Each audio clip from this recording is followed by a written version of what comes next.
Huge update from the Conjuring house late on, as it has been confirmed, well, sort of, loosely confirmed, that the auction that will be taking place on October 31st for the Conjuring house property has officially sort of been cancelled.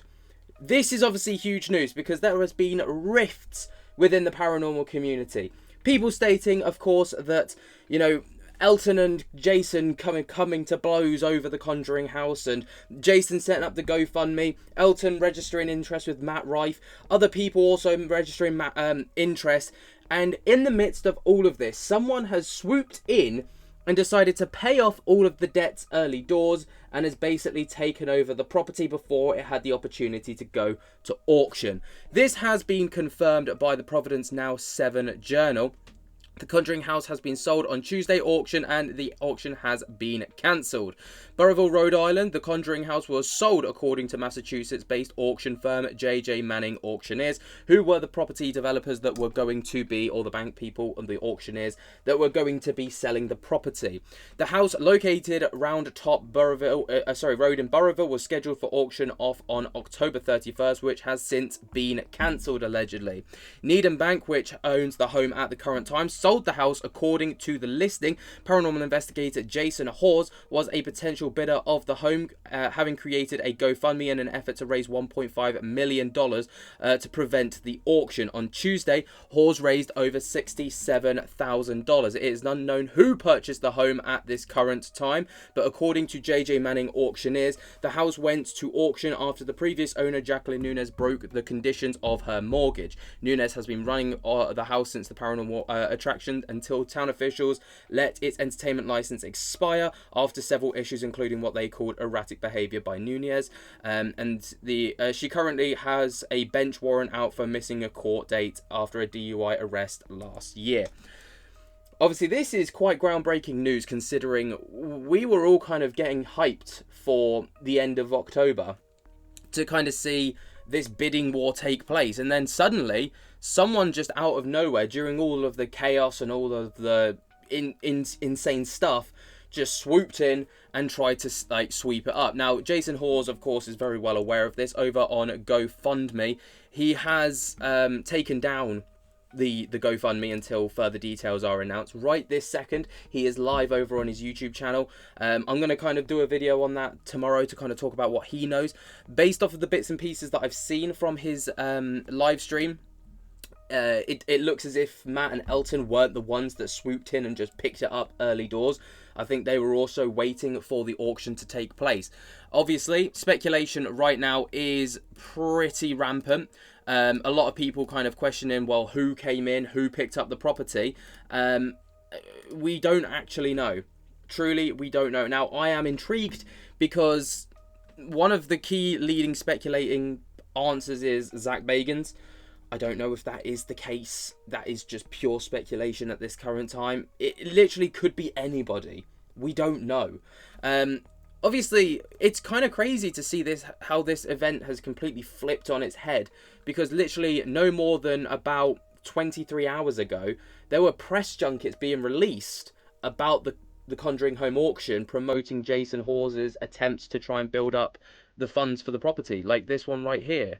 Boston 25 News reporter Eddie Morillo in Rhode Island. If you're familiar with the Conjuring universe, then you know that the farm you see behind me put that franchise on the map. For the past several weeks, I've been connecting many dots, from the grandson of Ed and Lorraine Warren to Andrea Perrin, who actually lived in this home, all the way down to Jason Hawes, who she's calling to buy the property.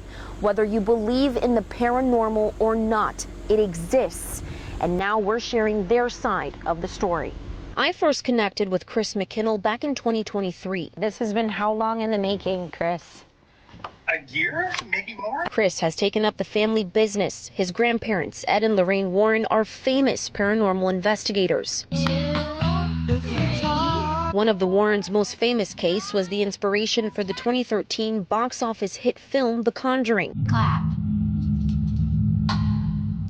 Back in 1971, the Warrens were called out to this home in Burrillville, Rhode Island, to investigate an alleged haunting.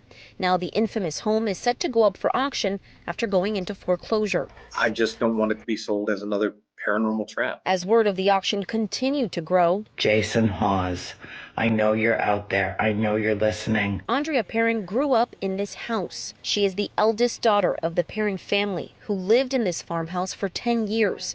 She tells me the fact that it's now up for sale has ignited a sense of urgency to find the right person to take on the responsibility of owning the property. She says that person is former Ghost Hunters paranormal investigator Jason Hawes. He is a man of honor and integrity and authenticity and has made significant strides in the field of the paranormal.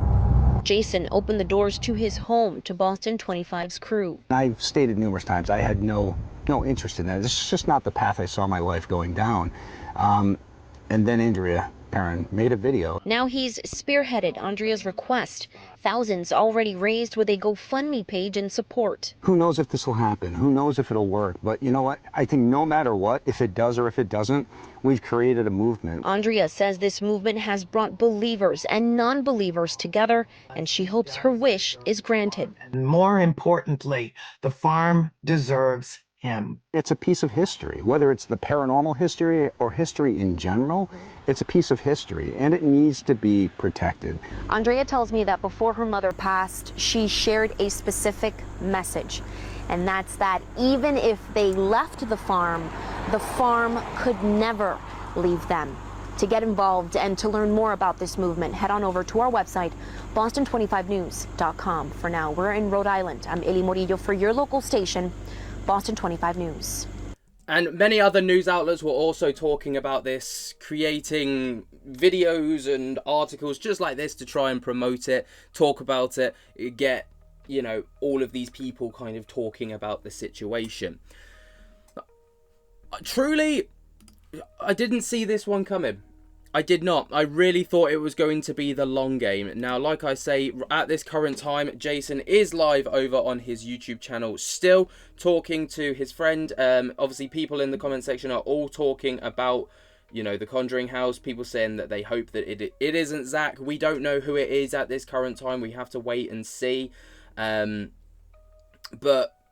that is where speculation is headed right now. Everyone has kind of got one name on their lips and they think that it could potentially be Zach Bagans. Now, at this current time, over on Zach's social media pages, radio silence. I don't know whether that's because, while paperwork's being sorted, it's just up to that. Over on his Twitter page as well, nobody's really talking about the Conjuring house.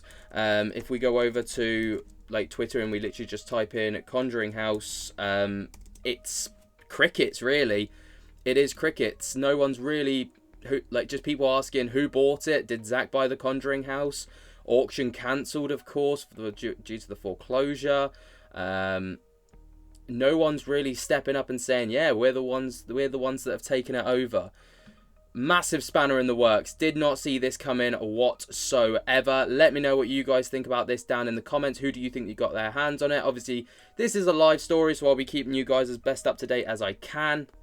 As soon as we find out, and as soon as I find out, I will be sure to let you guys know. But yeah, I'll speak to you later. Peace.